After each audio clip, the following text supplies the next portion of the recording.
Hello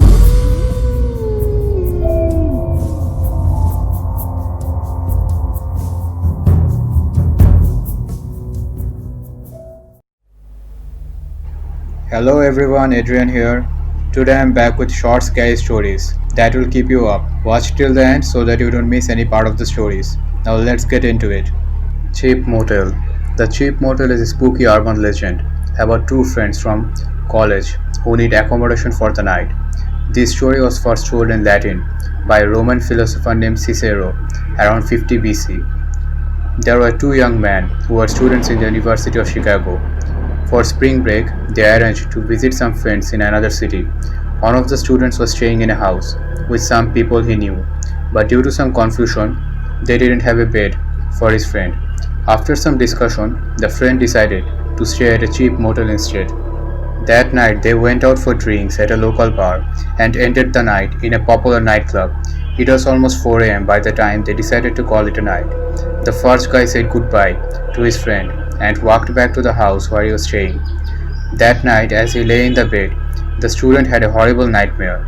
In the dream, he could see his friend at the motel, crying out for help. He was being chased by a fat, bald man who was brandishing a knife.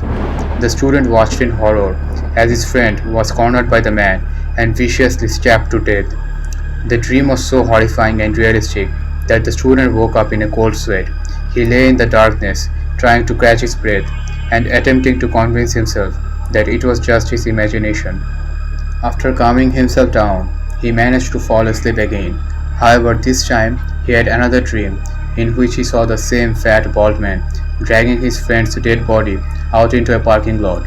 As he watched, the man threw the corpse into the back of a white pickup truck and covered it with darkened clay. Again, the student woke up in a cold sweat. His heart was beating fast, and he decided that he had to check on his friend. He got dressed and made his way to the cheap motel. Upon arriving at his friend's room, he found the door unlocked. The room was empty, and his friend was nowhere to be found. The student grew suspicious and called the police. When they arrived, he begged them to investigate his friend's disappearance. The police knocked on the door of the motel's office, and a fat bald man emerged. The same fat bald man the student had seen in his nightmares. The fanatic student ran out into the parking lot and stopped in his tracks. The only vehicle parked there was a white pickup truck with a pile of clay in the back. The student dug through the clay and unearthed the bloody corpse of his friend. When the police saw the dead body buried in the back of the pickup truck, they immediately arrested the motel owner and charged him with murder. This obscure urban legend is found in some parts of the United States, and it was inspired by a ghost story originally recorded by Cicero, who was a Roman philosopher that lived in Italy around 50 BC. Here is a rough translation of the original Latin story. Two Arcadians friends traveling together came to Megara. One betook himself to a private host, the other lodged at an inn. The one in the house saw in sleep his companion entreating him to come to his aid because he was entrapped by the treachery of the innkeeper. He might be rescued from an imminent peril if the other ran swiftly up. Roused up by the vision, the man sprang forth and made to seek the inn where his friend was lodging, but then the other's baneful fate caused him to renounce his kindly intent as unnecessary, and he went back to bed and sleep. Then his friend once more appeared before him, stabbed and begged him, since he had neglected to bring help in life, at least not to deny him vengeance in death. For his body, said he, done to death by the innkeeper, was at that moment being carried to the gate in a wagon covered with dung. Constrained by his friend's reiterated prayers, he ran to the gate, forthwith seized the wagon indicated to him in his sleep, and brought the innkeeper to capital punishment. Dream Man. The Dream Man is a strange tale about a woman whose husband keeps having the same nightmare night after night. One morning at breakfast, my husband seemed very tired. His face was pale and sweaty. When he reached out to pick up his cup of coffee, I noticed his hand was shaking. "What's wrong?" I asked. "Did you get enough sleep last night?" "I don't know," he replied. "I am not sure if I was sleeping or if I was awake." "Have you ever had a dream that felt so real that you weren't sure if it was actually a dream?" He paused for a long time before continuing. "Last night I had one of those dreams," he said. In the dream, I woke up in a cold sweat. My heart was racing and I was breathing heavily. I went to the bathroom to get a drink of water, but something didn't feel right. I looked up and saw that the ceiling wasn't there anymore. Instead, it was as if I was looking up out of a grave. I could see the edges of the grave above me. There were people gathered around the graveside, but I didn't recognize any of them, except for one man. He looked exactly like me. Same eyes, same nose, same face, same everything.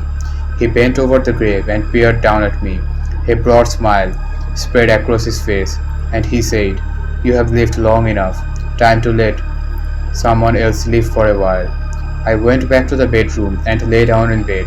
I can't remember if I lay awake or fell asleep. The next morning, when my husband came down for breakfast, he looked even worse. His hair was disheveled, and his brow was dripping with sweat. "I had the same dream again," he said, his voice shaking.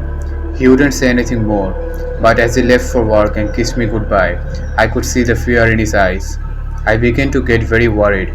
My husband had always been a calm and relaxed individual. Now it seemed as if he was turning into a nervous wreck. Every night for the rest of the week he had the same dream.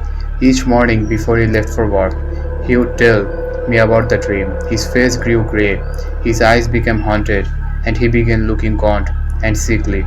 I decided that it was time to have him see a psychologist. However, on Saturday morning, he woke up much later than usual, and when he came down for breakfast, he looked as if the extra sleep had done him some good. He appeared to be healthy and vigorous again. "Did you have that dream again last night?" I asked. He looked up at me. A broad smile spread across his face, and he said, "What dream? I have no idea what you're talking about." Read the Sign.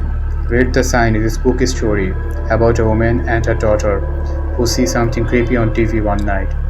One night, an 8-year-old girl was sitting at home watching television with her mother. Suddenly, the screen began flickering, and the image of a ghostly woman in red inexplicably appeared on the TV. She was holding a small sign that was covered with words scrawled in red ink.